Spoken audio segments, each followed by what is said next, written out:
Hi hello నమస్తే అందరూ బాగున్నారా? నేను కూడా బాగున్నానండి.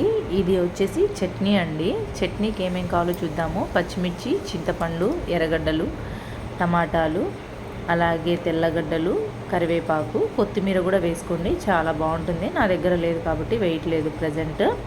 సో ఇవన్నీ పేస్ట్ చేయాలన్నమాట. ఫస్ట్ మనము చింతపండు, పచ్చిమిర్చి, అలాగే తెల్లగడ్డలు, కరివేపాకు వేసేసి కొంచెం మెత్తగా పేస్ట్ మాదిరి చేసుకుందాము.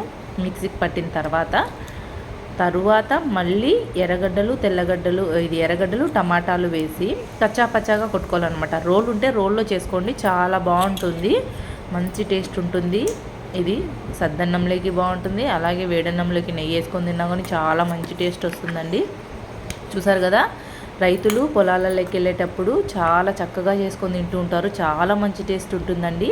సో అందరూ ఒకసారి ట్రై చేయండి. ఒకవేళ వీడియో నచ్చితే please like, share and subscribe. Thank you so much.